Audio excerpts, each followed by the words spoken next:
Hello guys, आज हम लोग इसमें स्टार्ट करने जा रहे हैं इंटीग्रल। तो इंटीग्रल में हम लोग पढ़ेंगे इसमें इनडेफिनेट इंटीग्रल। शुरुआत करते हैं इंडेफिनेट इंटीग्रल से। हमें पढ़ना है इनडेफिनेट इंटीग्रल, फिर इसमें आएंगे डेफिनेट इंटीग्रल में, मतलब एक लिमिट में, एक दायरे में रह के हमको इंटीग्रेट करना है। और इनडेफिनेट इंटीग्रल में कोई लिमिट नहीं, कोई दायरा नहीं, और एरिया बाउंडेड बाय रीजन। इस कंप्लीट को हम लोग क्या बोलते हैं, इंटीग्रल कैलकुलस। तो इसमें शुरुआत करते हैं, जैसा कि हम लोग डिफरेंशियल में जाना कि डिफरेंशियल को जैसे मान लिया जाए, डिफरेंशिएशन का मतलब डी बाई डी एक्स इससे डिनोट करते थे, या जैसे कोई फंक्शन है वाई, सपोज कोई फंक्शन है तो वाई डैश भी लिखते थे, यानी कि एफ एक्स, या कोई फंक्शन एफ एक्स है तो इसके अगर इसको डिफरेंशिएट करना है तो हम लोग एफ डैश भी लिखते थे। तो ये वही नोटेशन है, तो हम लोग इस नोटेशन को लेके चलते हैं। तो हम जैसे ये जानते थे कि D by D x x, D by D x x क्या होता था 1, डी बाई डी एक्स अगर x प्लस 6 कर दिया जाए तब भी क्या होगा 1, means D by D x linear property में जाएगा, डी बाई डी एक्स यहाँ जाएगा तो D by D x of x 1 और डी बाई डी एक्स 6 यानी कांस्टेंट हो जाएगा, उसका 0 तो 1 ही बचेगा। D by D x x plus c, जहाँ पर c कोई कांस्टेंट है तो इसको अगर डिफरेंशिएट करने जाएंगे तो D by D x x का 1 और कांस्टेंट का 0, तो यानी कि ये भी 1 होगा। तो वैसे ही अब बात इंटीग्रेट की होगी, तो इंटीग्रेट में सबसे पहले ये इंटीग्रेट का सिंबल होता है, ये इंटीग्रेशन का सिंबल होता है। अब हमको 1 को इंटीग्रेट करना है, 1 इंटू डी एक्स, तो ये क्या होगा 1 इंटू डी एक्स। तो यहाँ पर अगर हम लिखें x, 1 इंटू डी एक्स क्या होगा x होगा। तो अब कहने का मतलब है कि अभी हम लोग जो डिफिनीशन देंगे इंटीग्रेशन की उसी पर आ रहे हैं। हम पहले एक एग्जांपल के माध्यम से बात कर रहे हैं कि अगर 1 को इंटीग्रेट करने जाएं तो x होगा। तो अब इससे ये पता चलता है कि 1 को अगर इंटीग्रेट करने जाएं तो x होगा। इसका मतलब है कि इंटीग्रल जो होता है, इंटीग्रल का कहने का मतलब है integral is a just inverse form of A differentiation, कि डिफरेंशिएशन का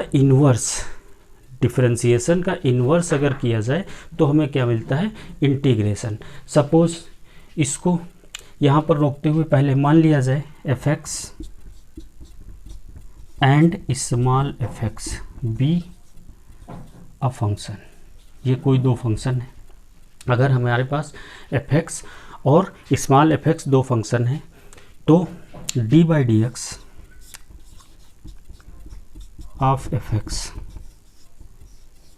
अगर एफ एक्स है D by D x of capital F X is equal to small F X है, यानी कि जब हम कैपिटल एफ एक्स को डिफरेंशिएट किए हैं तो स्मॉल एफ एक्स हमारे पास वैल्यू आई है। तो यहाँ पर इसका मतलब यह है then F X, then capital F X is the integration of small fx। इसका मतलब है कि हमने ये बात जो लिखी कि इसका मीनिंग क्या है कि अगर हम इस फंक्शन को इंटीग्रेट करने जाएं तो स्मॉल fx का जो फिर इंटीग्रेशन होगा वो क्या आएगा, capital F x and plus c की बात अभी यहाँ पर करते हैं, जहाँ पर रोक दिए हैं कि प्लस सी क्या है, वो इंटीग्रल कांस्टेंट, इंटीग्रेशन कांस्टेंट या कांस्टेंट ऑफ इंटीग्रेशन कहलाता है। ये लिखना मस्ट है। क्यों है, अभी वो बात यहाँ पर समझ में आएगी। हमने कहा कि integration is the inverse of differentiation. जो इंटीग्रेशन है वो डिफरेंशिएशन का इन्वर्स है। कहने का मतलब है कि अगर कैपिटल एफ एक्स का डिफरेंशिएट किया इस फंक्शन को, तो अगर स्मॉल एफ एक्स आया, तो अगर हम इस फंक्शन को इंटीग्रेट करने जाएं यानी small F x D X, यानी स्मॉल एफ एक्स का फिर इंटीग्रेशन, अगर एक्स्ट्रा एंटी डेरिवेटिव, इंटीग्रेशन क्या है, जस्ट एंटी डेरिवेटिव है। कहने का मतलब इन डिफरेंशिएशन में फंक्शन को डिफरेंशिएट करते हैं, उसका एंटी डेरिवेटिव ले लिया जाए, यानी कि अगर आपसे कहा जाए इसको वापस एक बार इसका उल्टा कर दीजिए, डिफरेंशिएट किया था तो बैक आ जाइए, तो क्या निकल के आएगा, उस फंक्शंस का इंटीग्रल। जैसे कि मान लिया जाए इसी फंक्शन की बात करें, आपसे कहा जाए हम ऐसे खड़े हैं, एक बार कहा जाए राइट घूम जाओ तो हम ऐसे घूम गए, एक बार कहा जाए लेफ्ट घूम जाओ, फिर ऐसे आ गए।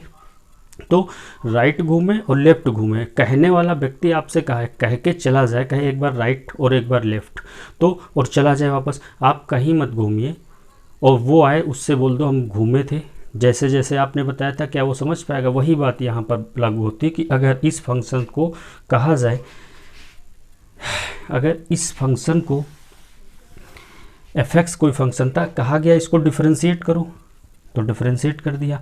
अब इसी फंक्शन को कहा जाए इंटीग्रेट कर दो, तो इंटीग्रेट करेंगे तो यहाँ पर इंटीग्रेट का साइन लगेगा और यहाँ पर भी इंटीग्रेट का साइन लगेगा। इंटीग्रेशन जैसे differentiation with respect to variable होता है, जो भी वेरिएबल हमको गिवन है, वैसे ही इंटीग्रेशन भी with respect to any given variable होगा। जिस वेरिएबल का फंक्शन होगा उसी के रेस्पेक्ट में इंटीग्रेशन भी होता है। तो हमारा फंक्शन x के यानी x वेरिएबल है, तो हमारा इंटीग्रेशन भी क्या होगा? विद रेस्पेक्ट टू dx, तो यहाँ पर भी dx। तो अब इस फंक्शन को इंटीग्रेट भी कर रहे हैं, डिफरेंशिएट भी कर रहे हैं, जहाँ इंटीग्रेशन और डिफरेंशिएशन दोनों ही होते हैं वहाँ कुछ नहीं होगा, दोनों ही हट जाएंगे। तो यहाँ पर क्या बचेगा? केवल fx, और इसका काम खत्म हो जाएगा। तो उस केस में क्या आया? जब fx dx को इंटीग्रेट किया तो fx आ गया। कहने का मतलब ये था कि अभी तक डिफरेंशिएशन में हमें एक फंक्शन दिया जाता है और कहा जाता है इसका ये हटा दिया, फालतू में भी इसकी बात करनी थी। यहाँ पे हमने क्या लिखा था? 6 और 1। हाँ, डिफरेंशिएशन में एक फंक्शन होता था कि fx, और इसको हमें डिफरेंशिएट करना होता था, तो हमें एक यहाँ पे वैल्यू मिल जाती थी, एक फंक्शन मिलता था जो इसका डिफरेंशियल फॉर्म होता था। अब हमें ये वाला फॉर्म दिया जाएगा, यानी कि हम d/dx जो fx निकालते थे f' हमें मिल जाता था, यानी डिफरेंशिएट होके f' मिल जाता था। अब जो होगा, आपसे कहा जाएगा आपको f' मिलेगा, f' टाइप का फंक्शन मिलेगा, और पूछा जाएगा fx क्या होगा, पूछा जाएगा कि ये वाला फंक्शन क्या होगा। बात समझ रहे हैं हम क्या कह रहे हैं? कि अभी तक fx होता था, f' निकालते थे, अब f' दिया होगा और fx पूछा जाएगा आपसे। fx बताइए ये किस फंक्शन का f' यानी किस फंक्शन का यानी डिफरेंशिएशन है, ये जो फंक्शन है ये है इंटीग्रेशन का प्रोसेस। और बाकी जो चीज़ें इसमें कुछ अगर कन्फ्यूज़न है तो अभी जब क्वेश्चन के माध्यम से जब हम लोग क्वेश्चन उससे इसकी बात करेंगे तो और भी चीज़ें क्लियर होंगी। शुरुआत है, स्टार्टिंग है, कोई बहुत ज़्यादा परेशान होने की ज़रूरत नहीं है। हमने एक डिफिनीसन, इसका एक प्रोसेस बताने की कोशिश की है। कुछ क्लियर हुआ होगा, कुछ अनक्लियर भी रहा है, तो अभी आगे क्लियर होगा। अब एक दूसरी बात इसमें हम लोग करते हैं, पहले जो सी लगाया था वहाँ पर, जैसे कि हमने ये इतना लिखा, तो अब इसका अगर 1, अब हम ये कहें कि x का डिफरेंशिएशन 1 हुआ, x + 6 का भी 1 हुआ, x प्लस कांस्टेंट का भी 1 हुआ, ये आप जानते हैं। अब ये हम कहें कि 1 को अगर इंटीग्रेट कर दिया जाए 1 × dx, तो आप क्या कहेंगे? जब इसका डिफरेंशिएशन 1 है तो 1 का इंटीग्रेशन क्या होगा? x होगा, जो कि अभी हम बात कर रहे थे कि अब ये फंक्शन गिवन है और पूछा जा रहा कि वो फंक्शन बताओ, यानी कि ये fx है तो ये f' गिवन है, कह रहे हैं fx क्या होगा। तो अगर जो अभी हम लोग डिफिनीशन की बात कर रहे थे उसके हिसाब से x होगा, तो उसके हिसाब से x होगा, तो हमने x लिखा। लेकिन अब ये जो 1 है ये कौन सा 1 लिया? हमने यहाँ वाला लिया या ये वाला 1 लिया या ये वाला 1 लिया? अगर ये 1 लिया तब तो भी फंक्शन x + 6 होना चाहिए। अगर ये फंक्शन लिया तो x + c होना चाहिए। c को c न मान के यहाँ पे k लगा दें, क्योंकि यहाँ पर हम c का यूज करेंगे तो कंफ्यूज होंगे आप कि c बात कर रहे हैं तो इसका मतलब ये वाला फंक्शन है, तो हम इसकी पर्टिकुलर यहाँ पे k means constant, any constant, तो इसका भी डिफरेंशिएशन क्या होगा? 1 होगा। तो इस कन्फ्यूज़न से बचने के लिए यहाँ पर always use c be a constant, या इंटीग्रेशन, एक कांस्टेंट ऑफ इंटीग्रेशन इसको बोलते हैं। ये एक आर्बिट्रेरी कांस्टेंट होता है। हर एक इंटीग्रेशन के इनडेफिनिट इंटीग्रल की जब बात होगी तो वहाँ पर इंटीग्रेट जब करेंगे तो उसमें कांस्टेंट डेफिनेटली एक लगेगा। और क्यों लगेगा? अब ये बात आ रही है, ये c कुछ भी हो सकता है, यहाँ पर वो कांस्टेंट, यहाँ पे कांस्टेंट कुछ नहीं है यानी 0 है तो 0 भी हो सकता है। यहाँ कांस्टेंट 6 है, 6 भी हो सकता है, k है, k भी हो सकता है, या बहुत सारी वैसी वैल्यू होती हैं। जैसे मान लिया जाए d/dx साइन एक्स आप जानते हैं क्या होता है, कॉस एक्स। तो क्या बताओ D by D X sign X plus अगर 5 कर दिया जाए तो इसकी वैल्यू क्या होगी, इसकी भी वैल्यू तो कॉस एक्स ही होगी। क्यों, क्योंकि डी बाई डी एक्स आप साइन एक्स कॉस एक्स होगा और डी बाई डी एक्स आप 5 क्या होगा, 0 होगा। तो cos x plus 0 means cos x ही तो बचेगा। तो अब इसका मतलब है कि अगर हम कॉस एक्स को इंटीग्रेट करने जाएं तो फिर क्या होगा, साइन एक्स होगा। अब साइन एक्स का भी इंटीग्रेशन कॉस एक्स लिखा है, साइन एक्स प्लस 5 का भी कॉस एक्स लिखा है। तो इससे बचने के लिए अब यहाँ पे क्या लगेगा, कांस्टेंट लगेगा। क्यों, अब ये पता है कि ये दोनों का ही है, सी कुछ भी हो सकता है, यहाँ पर सी नहीं है, 0 टाइप का दिख रहा है आपको। तो यहाँ पर जैसे यहाँ पर सी नहीं है, यहाँ पर सी नहीं है, 0 है तो वहाँ पर नहीं है, यहाँ पे 5 है तो सी 5 भी हो सकता है या कुछ कांस्टेंट। तो यहाँ पर इंडेफिनिट इंटीग्रल में ये कांस्टेंट लगाना मस्ट रहेगा। ये है कांस्टेंट का कॉन्सेप्ट। और बाकी फिर इसमें हम लोग और भी बात करते हैं, जैसे कि मान लिया जाए आप जानते हैं D by D x of sine inverse x क्या होता है, 1/√1 minus x square.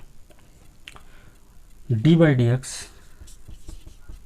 Of tan inverse x क्या होता है, 1/1 प्लस एक्स स्क्वायर ये होता है। तो अब अगर इस पे बात किया जाए पहले वाले पे, तो फिर 1/√1 minus x square d x को अगर इंटीग्रेट करने जाए तो अब ये वो फंक्शन है, यानी कि हमको इस फंक्शन, ये एफ एक्स फंक्शन था, इसको डिफ्रेंशिएट करना था। तो ये जो फंक्शन आया, तो ये अगर एफ एक्स है तो ये फंक्शन कौन सा है, एफ डैश एक्स है। तो अब आपके पास एफ डैश एक्स हमने लिखा और कह रहे हैं एफ एक्स क्या होगा, यानी इस फंक्शन की बात क्या होगी, जो अभी डिफिनीशन में जो हम लोग बात डिस्कस कर रहे थे। इसका मतलब डेफिनेटली ये होगा साइन इनवर्स एक्स और प्लस कांस्टेंट तो लगेगा। वैसे ही अगर मान लिया जाए 1/1 plus x square d x की वैल्यू क्या होगी, यानी इंटीग्रेशन क्या होगा, tan inverse plus of constant c. तो क्लियर हुआ, आई होप डिफिनीशन आपको क्लियर हुई होगी। अब इसमें से हम लोग बात करेंगे कुछ फार्मूले जो लिखे हैं, लिस्ट पूरी आपकी बुक में है, सभी लोग आप देख लेंगे। कुछ फार्मूले हम लोग लिखते हैं और बाकी फिर हम लोग आते हैं क्वेश्चन पे, और फिर वो जो फार्मूले धीरे धीरे देखते जाएंगे, करते जाएंगे, याद भी होते जाएंगे, और फिर एक समय जब हम लोग फ्लो में आएंगे तो फार्मूले फिर कुछ नहीं लगेगा। अभी तो हो सकता लगे कि फार्मूले कैसे याद होंगे, ये होंगे। जैसे आप जानते हैं D by D x of x की पावर एन, हम लोग दोनों फार्मूले लिखते हैं। D by D x of x की पावर एन क्या होता है, एन एक्स की पावर एन माइनस 1, और यहाँ पर इंटीग्रेट करते जाएं तो एक्स की power N D by D X, यानी कि एक्स की पावर एन का डिफ्रेंशिएशन ये होता है, तो इसका इंटीग्रेशन क्या होगा।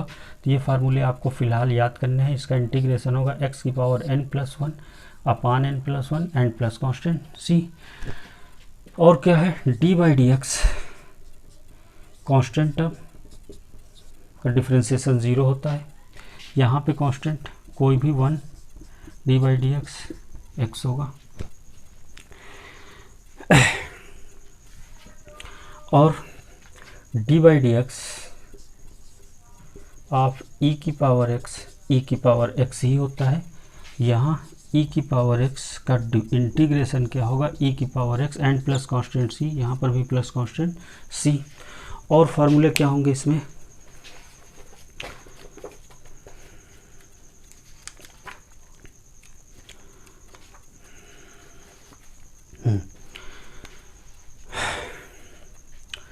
D by D X sine x क्या होता है, कॉस एक्स, और डी बाई डी एक्स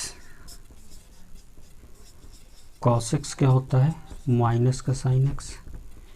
ये डिफ्रेंशिएशन में हम लोग जानते हैं। तो यहाँ पर अगर साइन एक्स को इंटीग्रेट करने की बात करें तो ये होगा माइनस का कॉस एक्स प्लस कांस्टेंट सी, और कॉस एक्स का इंटीग्रेशन क्या होगा, sine X plus C. D by D X tan X क्या होता है, सेक स्क्वायर एक्स, तो sec square X D by D X क्या होगा, tan x प्लस सी। आप देख रहे होंगे कि ये फार्मूले हैं। इन्वर्स के कुछ फार्मूले अभी हम लोग sign inverse x, tan inverse x की बात अभी जब वो डिस्कस कर रहे थे तब वहाँ पर किया। बाकी और भी फार्मूले हैं, बुक में आपके सारे फार्मूले एक लिस्ट बनी हुई है, स्टार्टिंग में ही वो दिए हुए हैं। तो फिलहाल हम लोग इतने ही फार्मूले लिखते हैं, बाकी यहाँ पे लिखना और आपको वहाँ पे देखना एक ही बात है। लिख के यहाँ पे हम लोग ज़्यादा समय वेस्ट नहीं करते हैं। अब हम लोग आते हैं स्टार्टिंग के एक दो क्वेश्चन पहले करते हैं, एक्सरसाइज 7.1, और फिर आगे बात करते हैं। तो उस एक्सरसाइज में आते हैं, पहला क्वेश्चन। तो पहले क्वेश्चन में आने से पहले एक दो बातें और डिस्कस कर देते हैं, जैसे कि ये अभी छूट गया है। जैसे मान लिया जाए आपसे कहा जाए fx और प्लस gx और ये dx, तो जैसे कि डिफरेंशिएशन भी हमारी लीनियर प्रॉपर्टी को होल्ड करता है, वैसे ही इंटीग्रेशन भी लीनियर प्रॉपर्टी होल्ड करेगा। इसका कोई प्रूफ और कोई डेरिवेशन हम लोग बात नहीं कर रहे हैं, क्योंकि हमको उसकी बहुत ज़्यादा ज़रूरत नहीं है, हमें जैसा क्वेश्चन में ज़रूरत है। तो ये dx बस उतनी ही बात कर रहे हैं, ये dx यहाँ आएगा, तो इसको हम लोग लिख सकते हैं fx dx plus integral gx और dx, यानी दोनों फंक्शन अलग अलग हो जाएंगे, ये पहला।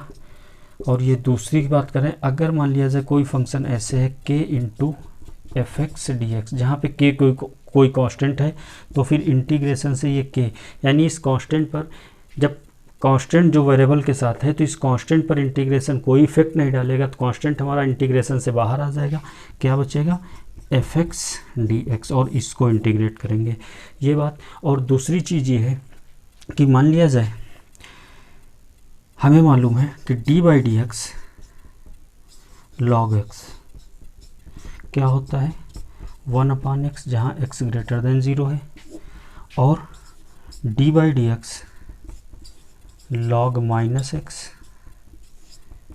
क्या होता है, 1/-x, और माइनस एक्स का क्या होगा, -1, जहाँ पे x क्या है लेस देन 0, ये माइनस माइनस कैंसिल हो जाएगा, ये भी आ जाएगा 1/x, और जहाँ पे x क्या है लेस देन 0। अगर दोनों को कंबाइन कर दिया जाए, दोनों को कंबाइंड कर दिया जाए तो ये आ जाएगा डी बाई डी एक्स।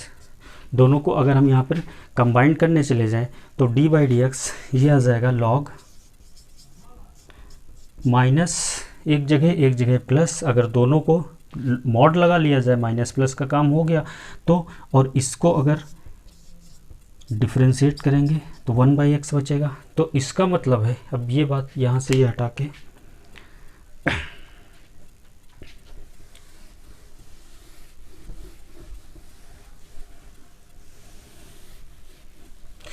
तो अब बात वो आती है जो कि हम लोग अभी जो हम लोग डिफिनीशन की बात कर रहे थे, कि अगर D by D X log mod x का डिफरेंशिएशन 1/x है, जहाँ पे x क्या होगा डज नॉट 0 अब होगा, कि अगर D by D X log mod X is equals to 1/x है, तो इसका मतलब जो पहले डिफाइन कर रहे थे उसके पॉइंट ऑफ व्यू से कि ये fx है और ये f'(x) है, तो अब हमें f'(x) अगर दिया है, इसका इंटीग्रेशन करना है 1/x का इंटीग्रेशन क्या होगा f'(x), यानी वो फंक्शन बताओ जिसका ये तो इस मतलब वो फंक्शन f'(x) ये गिवन है, तो इसका fx क्या होगा, तो fx डिफिनीशन के हिसाब से यही होगा, तो इसका फिर इंटीग्रेशन क्या होगा log mod x and plus of constant c।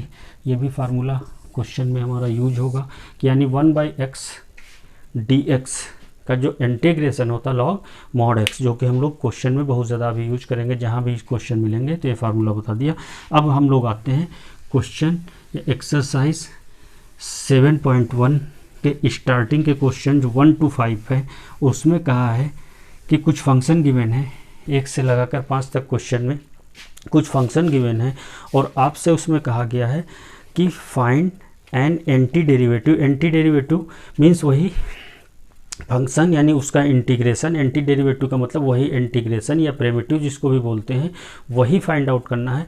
बात कही गई है आप the following function by method of inspection, यानी कि एक्सरसाइज 7.1 में पहला क्वेश्चन गिवन है sin 2x, और यही दूसरा क्वेश्चन गिवन है, एक साथ क्वेश्चन लिख लेते हैं, cos 3x दो ही क्वेश्चन पहले लिखते हैं और दो ही देखते हैं। इसमें कहा गया है, देखो, या जैसे सीधे कहा जाए इस फंक्शन को इंटीग्रेट करो, इस फंक्शन को इंटीग्रेट करो, अगर ये कहते हैं तो हम लोग इसको इंटीग्रेट कर देते हैं। साइन 2x और dx, ये हमें इंटीग्रेट करना था। तो साइन का इंटीग्रेशन क्या होता है, साइन x का माइनस का कॉस x, लेकिन यहाँ पे साइन x ना होके साइन क्या है 2x है, तो 2x और इसमें कांस्टेंट कहाँ आएगा, नीचे आएगा, and plus of constant c आएगा। यही हमारा आंसर इसका होता है। अब इसमें जो कांस्टेंट नीचे आया है, अगर इसी को देखो, अगर इसी को हम D by D X sine 2x करते तो क्या आता, cos 2x, और कांस्टेंट कहाँ लगाते, यहाँ पर कांस्टेंट कहाँ लगाते, यहाँ पे, यानी जो कांस्टेंट है, यानी वेरिएबल के साथ जो 2 कांस्टेंट है वो हमारा मल्टीप्लाई में आता।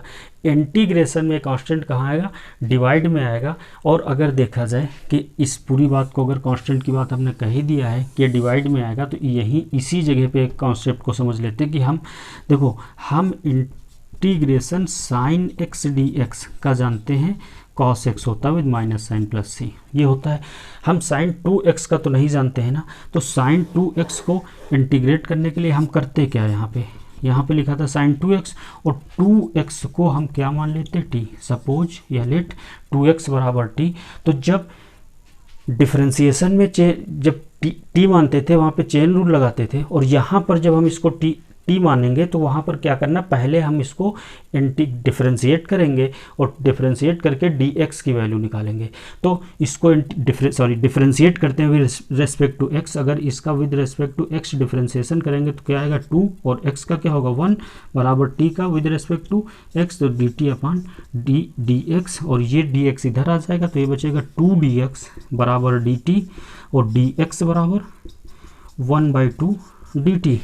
तो यहाँ पर साइन 2x था, तो 2x को हमने क्या मान लिया, t मान लिया है, और dx की वैल्यू क्या आ गई है 1/2 इंटू dt। तो 1/2 अब कांस्टेंट ट्रीट करेंगे, और कांस्टेंट इंटीग्रेशन के अंदर कोई रोल प्ले नहीं करेगा। जो भी हमने प्रॉपर्टी एक बताई है k इंटू एफ एक्स में कांस्टेंट बाहर आ जाएगा, तो यहाँ पर हम 1/2 को बाहर लिख सकते हैं, और dt। और साइन t का डिफरेंस इंटीग्रेशन आप जानते हो क्या होता है, माइनस का कॉस t और प्लस ऑफ कांस्टेंट c, तो माइनस कॉस और t की वैल्यू पुट कर दें, t बराबर क्या है 2x। इसका इंटीग्रेशन तो ये 1/2, इसका इंटीग्रेशन ये 1/2 तो चल ही रहा है। इसका इंटीग्रेशन हमने यहाँ पे किया, जैसे कि हम इसको इंटीग्रेट करते हैं यहाँ पर, और इसका इंटीग्रेशन क्या होता है माइनस का cos t प्लस c, तो ये 1/2 तो रहेगा, तो 1/2 और ये आया। अब हम इसमें t की वैल्यू पुट कर दें, तो 1/2 t की वैल्यू क्या है 2x, और ये कांस्टेंट इसके बाहर जोड़ो, क्योंकि नहीं तो 1/2 तो कांस्टेंट ही रहेगा, इसमें आएगा। तो अब इसको अगर एक साथ शामिल कर दिया जाए, minus cos 2x upon 2 plus of constant c, जो कि ये आंसर हमने लिखा है। तो यहाँ पर अब आपने देखा जो कांस्टेंट 2 है वो कहाँ आया, नीचे आया, और डिफरेंशिएशन में कांस्टेंट कहाँ था, मल्टीप्लाई में आता है। तो नीचे कैसे आया ये हमने आपको प्रोसेस करके दिखाया। आपको यहाँ पर याद भी रखना है और अपनी प्रैक्टिस में भी लाना है कि ये जो कांस्टेंट है नीचे आएगा। जब बड़े क्वेश्चन है वहाँ पे हम लोग एज्यूम करके करेंगे, यहाँ पर आप छोटे से क्वेश्चन कांस्टेंट नीचे आएगा, और बाकी ये सब आप प्रोसेस करने से बचेंगे। धीरे धीरे हम लोग इसकी आदत पड़ेगी।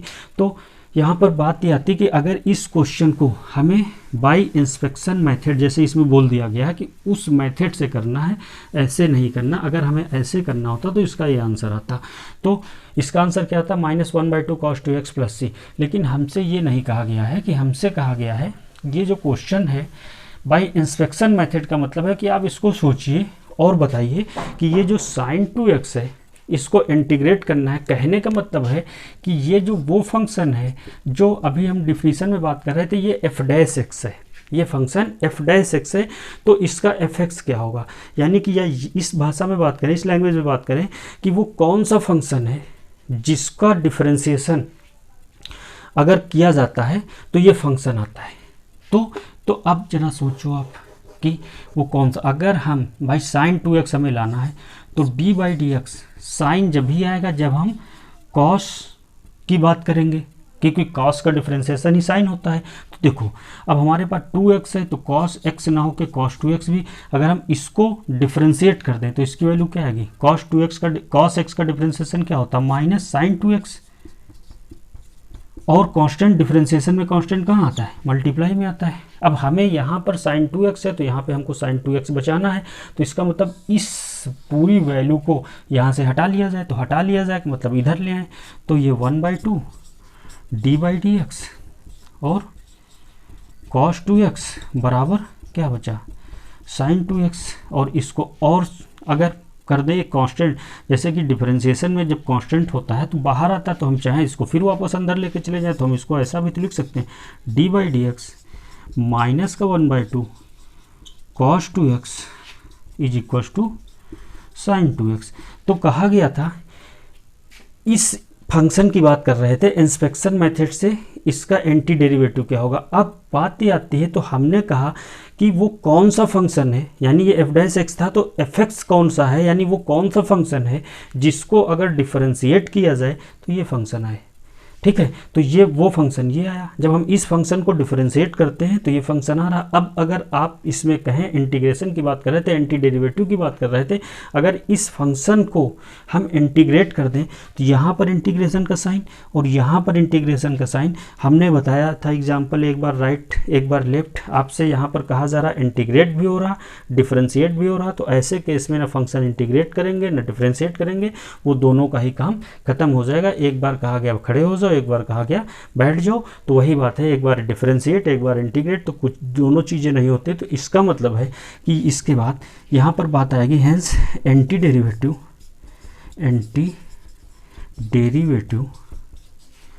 Of sin 2x is equal to minus 1/2 cos 2x। And यहाँ पे एंटी डेरिवेटिव बात करें तो यहाँ पे कांस्टेंट ना भी लगाए तो ये, और ये इसका आंसर है। ठीक है, वैसे ही क्वेश्चन नंबर सेकेंड जो लिखा है, अब क्वेश्चन नंबर सेकेंड में आपसे ये कहा गया है कि cos 3x है, इसका एंटी डेरिवेटिव क्या होगा। यानी कि यहाँ पर भी वही बात पूछी गई है कि वो कौन सा फंक्शन है जिसको अगर डिफरेंशिएट करें तो ये फंक्शन आ जाएगा। यही तो बात है, cos 3x का मतलब है इसका एंटी डेरिवेटिव हमसे पूछा गया है। तो आप जानते हैं कि आप अगर ध्यान से देखें cos लाना है तो डिफरेंशिएशन किसका होगा, साइन का, और 3x है तो 3x आएगा। अगर आप इसको डिफरेंशिएट कर दें तो क्या आ जाएगा, 3 cos 3x। अब हमको यहाँ पर cos 3x बचाना है तो इस 1/3 को यहाँ से हटा लें, तो 1/3 d/dx sin 3x is equal to cos 3x। तो 1/3 अंदर चला जाएगा, d/dx 1/3 sin 3x is equal to cos 3x। Hence anti derivative of cos 3x is 1/3 sin 3x, और ये आंसर है, इसका एंटी डेरिवेटिव पूछा गया। वैसे ही अगला क्वेश्चन नंबर थर्ड आपके लिए छोड़ रहे हैं, फोर्थ नंबर हम लोग करते हैं। क्वेश्चन नंबर थर्ड आप कर लेंगे, छोटा सा क्वेश्चन है, एक्सपोनेंशियल फंक्शन वहाँ पे गिवन है कि ये पूरी एक्सरसाइज ही इजी है। जब अभी धीरे धीरे जब आदत पड़ जाएगी इस एक्सरसाइज में कुछ करने की ज़रूरत नहीं, आधे क्वेश्चन तो आप केवल ओरल देख के ही कर जाएंगे। तो क्वेश्चन नंबर 4 में कह रहे हैं कि फंक्शन दिया है ax प्लस बी का होल स्क्वायर, और बात वही कही गई है इसका एंटी डेरिवेटिव क्या होगा। यानी कि इसका अगर इसको इंटीग्रेट करें तो वैल्यू क्या आएगी। अब बात वही है, आप जरा सोचिए वो कौन सा फंक्शन है जिसको हम डिफरेंशिएट करें तो ये फंक्शन आ जाएगा। तो देखो आप जानते हैं कि अगर कोई भी फंक्शन x यानी वेरिएबल की पावर में है उसको डिफरेंशिएट करते हैं तो पावर 1 कम हो जाती है, क्योंकि x की पावर n क्या होता है, n स्टार्टिंग में आ जाता है और x की पावर n में 1 कम यानी n-1। तो पावर 1 कम, पावर 2 बचाना है, पावर यहाँ 2 बचाना है, तो हम डिफरेंशिएट किसको करेंगे, ax प्लस b की पावर 3 को। अगर इसको डिफरेंशिएट करेंगे तो क्या आएगा, 3 पहले आएगा, ax प्लस बी की पावर 3-1 यानी कि 2 बचेगा, और कांस्टेंट a कहाँ आ जाएगा, वो मल्टीप्लाई में आ जाएगा। क्लियर, ये तो सब लोग जानते हैं, डिफरेंशिएशन पढ़ ही चुके हैं, सभी लोग जानते हैं कि इसको अगर डिफरेंशिएट करने जाए तो ये होगा। अब हमारे पास फंक्शन ये था तो यहाँ पर इस फंक्शन को बचाना है, तो यानी 1/3 a को यहाँ से हटा लें, तो 1/3 a स्टार्टिंग में ले आए, तो क्या बचेगा, d/dx a x plus b whole cube, यानी इसमें सीधा ही ब्रैकेट लगाएं हम लोग, क्यों करली ब्रैकेट लगा रहे हैं, इस 1/3 को अंदर ले जाएं, 1/3 फिर वही लगा रहे हैं, आदत पड़ी हुई है 1/3a, और अब यहाँ पे लग जाएगा क्योंकि 2 बार ब्रैकेट यूज होगा, a x plus b whole cube, ये है। तो यहाँ पे क्या बचेगा, यहाँ पे क्या बचेगा, ए एक्स प्लस बी का स्क्वायर, यहाँ पे ए एक्स प्लस बी का स्क्वायर। तो हेंस एंटी डेरिवेटिव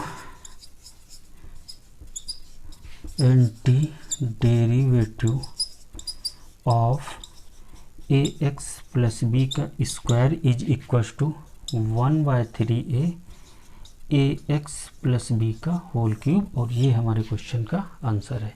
तो ये थे क्वेश्चन नंबर 1 to 5 सारे डिस्कशन है, यानी इसमें हमने 1 फर्स्ट किया, सेकेंड किया, थर्ड आपके लिए छोड़ा, फोर्थ किया, फिफ्थ आपके लिए भी छोड़ रहे हैं। इंस्पेक्शन मेथड से करना है, नहीं आप इंस्पेक्शन मेथड कोई सीखना है, ये क्वेश्चन कोई इस मेथड से आपके एग्जाम में नहीं पूछा जाने वाला है, कि ये केवल सीखने की बात थी। जो डेफिनीशन जो डिफाइन किया गया स्टार्टिंग में, उस मेथड से अगर हम लोग कुछ फंक्शंस हैं कि अगर उसका एंटी डेरिवेटिव यानी उसका इंटीग्रेशन निकालें तो डायरेक्टली कैसे लिख सकते हैं, यानी एफ डैश एक्स टाइप का फंक्शन दिया है तो एफ एक्स कैसे निकालें, वो बात की गई है। अब इसमें आते हैं अगले क्वेश्चन, क्वेश्चन नंबर 5 के बाद क्वेश्चन नंबर 6 से शुरुआत करते हैं। क्वेश्चन नंबर 6 और क्वेश्चन नंबर 7, और इसमें कहा गया है अब जो यहाँ से लेके क्वेश्चन नंबर 6 से लेके क्वेश्चन नंबर 20 तक find the following integral, integrate करना है। अब आपको कोई इंस्पेक्शन मेथड की बात नहीं करनी है, तो इसको हम लोग इंटीग्रेट करते हैं। तो अब जैसे कि इंटीग्रेशन क्या है, लीनियर प्रॉपर्टी होल्ड करेगा, तो हम लोग इसको क्या लिख सकते हैं कि ये 4e⁻3x dx plus 1 into D x, ये dx सबके पास आ गया। अब यहाँ से 4 कांस्टेंट जो है हमारा बाहर आ जाएगा, e⁻3x इंटू डी एक्स, और ये बचेगा 1 इंटू डी एक्स। इंटीग्रेट कर दिया जाए तो ये 4 e की पावर का इंटीग्रेशन क्या होता है, e की पावर ही होगा, 3x और 3 कांस्टेंट है, कहाँ आएगा, नीचे आएगा, प्लस 1 का integration x and plus of constant c जो कि कांस्टेंट ऑफ इंटीग्रेशन है। तो एक बार चाहो तो इसको और लिख लो, 4/3 e⁻3x plus x and plus c, और ये क्या है आंसर।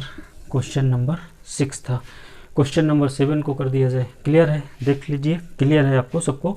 अब क्वेश्चन नंबर 7 की अगर बात करें तो सबसे पहले इसको मल्टीप्लाई कर दिया जाए, तो ये x अंदर जाएगा, और ये जब x यहाँ पे जाएगा 1 बचेगा, और ये क्या आएगा dx।